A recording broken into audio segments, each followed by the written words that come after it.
السلام علیکم، ہمارے چینل پر خوش آمدید۔ آج ہم ایک اہم پہلو پر بات کریں گے جو اسلام کا حصہ ہے، جس کو زکوٰۃ الفطر کہا جاتا ہے۔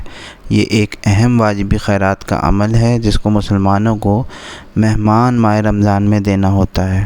سب سے پہلے نبی کریم صلی اللہ علیہ وسلم کا فرمان یاد رکھیے، اللہ تعالیٰ اس شخص کو خوش و خرم رکھے جس نے ہم سے کوئی بات سنی پھر اس کو دوسروں تک ایسے ہی پہنچایا جیسے کہ سنا تھا۔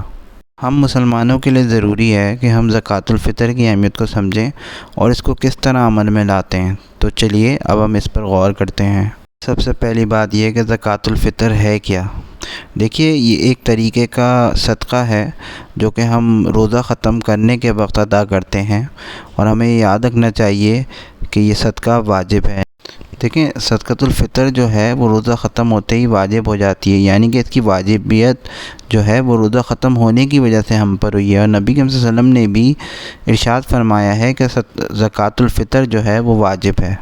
دیکھیں، یہ جو صدقہ ہے یا یہ جو زکوٰۃ ہے، کتنا بڑا احسان ہے ہمارے اوپر کہ ہم انسان ہیں، خطائیں ہیں ہماری، ہم سے گناہ سرزد ہو جاتے ہیں، ہم بے پناہ بیہودہ باتیں کرتے ہیں، تو یہ صدقہ ہمیں ان تمام جو ہم نے گناہ کیے ہوتے ہیں اس سے ہمیں پاک کرتا ہے۔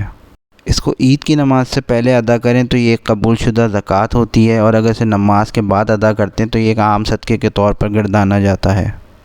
ایک اور حدیث جو کہ نبی صلی اللہ علیہ وسلم کی طرف سے بیان کی گئی ہے، اور اس کے راوی حضرت ابن عمر رضی اللہ تعالیٰ عنہ ہیں، فرماتے ہیں کہ روزہ آسمان اور زمین کے درمیان لٹکا رہتا ہے جب تک کہ صدقۃ الفطر ادا نہ ہوں۔ دیکھیں، صدقۃ الفطر جو ہے خاص قسم کی خیرات ہے جو کہ ہر مسلمانوں کے لیے ضروری ہے کہ رمضان المبارک کے اختتام پر اور عید الفطر کے دن سے پہلے ہم ادا کریں۔ دیکھیں، اس سے ہماری جو روح ہے اس کا ایک تزکیہ ہوتا ہے، جو کہ جتنے بھی ہم نے کوئی غلط کام کیے ہوتے ہیں ان سب چیزوں کو، ہماری روح کو وہ پاک کرتا ہے، اور جتنی بھی ہم نے فحش زبان اس مہینے میں استعمال کی ہوتی ہے یا کوئی غلط بات کی ہوتی ہے، غلط تقریر کی ہوتی ہے، تو اس سے ہمیں اس کے گناہوں سے نجات دلاتا ہے۔ اور دوسری بات یہ کہ دیکھیں اس کے اندر کتنی بڑی چیریٹی ہے کہ ہم مسکینوں اور غریبوں کو کھانے کے طور پہ جو بھی ہمارا صدقہ ہوتا ہے وہ پیش کرتے ہیں۔ اچھا، بات یہ ہے کہ صدقۃ الفطر جو ہے وہ ادا کب کیا جائے؟ دیکھیں، نماز سے پہلے ادا کرنا زیادہ اچھا رہتا ہے۔ نماز کے بعد ایک عام صدقے کے طور پہ یہ گردانا جاتا ہے۔ نماز سے پہلے اگر آپ دیں گے تو اس کو زکوٰۃ کے طور پہ استعمال کیا جاتا ہے، لیکن آپ ایسا نہیں ہے کہ صرف عید الفطر کے دن ہی دے سکتے ہیں، اس کو 1، 2 یا 3 دن پہلے بھی ادا کیا جا سکتا ہے، عید کی نماز سے پہلے۔ اب بات یہ ہے کہ صدقۃ الفطر دیا کن کو جائے؟ دیکھیں، غریبوں کو دیں۔ پہلی بات یہ، اب غریب کون سے؟ غریب وہ جو بہت زیادہ بیچارے مقروض ہوں یا جن کی تنخواہیں آخر مہینے تک ان کو پوری نہیں ہوتی۔ بس میں اس بات کا خیال رکھیں کہ صدقۃ الفطر غیر مسلموں کو دینا جائز نہیں ہے۔ اب بات یہ ہے کہ صدقۃ الفطر دے گا کون؟ دیکھیں، کوئی بھی مسلمان آزاد یا غلام، مرد ہو یا عورت، اس کے اوپر صدقۃ الفطر فرض ہے۔ اور دینا کتنا ہے؟ یہ 1 سا جو یا 1 سا کھجور جو بھی ہے اویلیبل یا جو بھی ہمارے پاس موجود ہے اس مقدار میں ہم ادا کریں، کیونکہ حدیثوں سے ہمیں یہی پتہ چلتا ہے کہ نبی کریم صلی اللہ علیہ وسلم کے زمانے میں 1 سا کھانے کی صورت میں لوگ صدقۃ الفطر عطا کیا کرتے تھے۔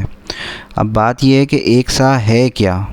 دیکھیں، سا جو ہے وہ ایکچولی حجم کا ایک پیمانہ ہے۔ نبی کریم صلی اللہ علیہ وسلم کے زمانے میں اور خاص طور پہ عرب میں سا کے پیمانے کو ایک طور پہ خرید و فروخت کے لیے استعمال یا ناپنے کے لیے استعمال کیا جاتا تھا۔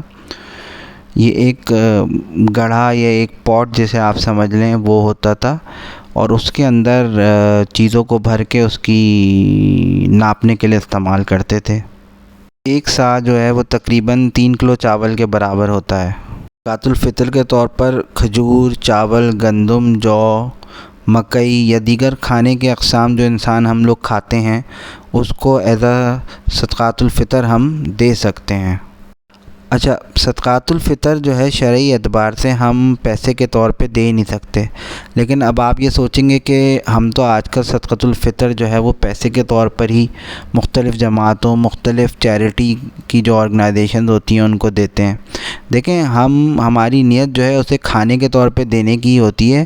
ہم صرف ان جماعتوں کو، ان آرگنائزیشنز کو اپنا وکیل مقرر کر رہے ہوتے ہیں، جو کہ وہ ہمارے اس پیسے کی اتنی ہی مقدار میں کھانے کی اجناس جو ہوتی ہیں وہ غریبوں میں تقسیم کرتے ہیں۔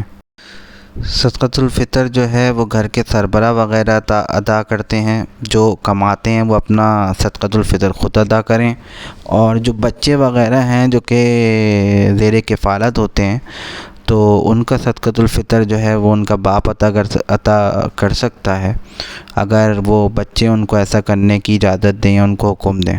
صدقۃ الفطر دیے بغیر عید کی نماز اگر کوئی آدمی پڑھے یا اس میں جان بوجھ کر تاخیر کرے تو وہ گناہ گار ہوتا ہے، اور کیونکہ دیکھیں فطرانہ دینا بہت ضروری ہے اور اس پر ایک غریب آدمی کا حق ہے، اور اگر خدا نخواستہ کسی وجہ سے اس سے تاخیر ہو جائے تو اسے اللہ تعالیٰ سے معافی کا طلبگار رہنا چاہیے۔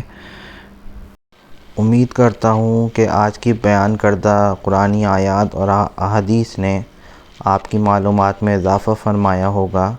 جیسے کہ میں نے شروع میں کہا تھا، جتنا زیادہ دین کو پھیلائیں گے اتنے زیادہ ثواب کے حقدار ہوں گے اور اتنی زیادہ لوگوں کو معلومات حاصل ہوں گی۔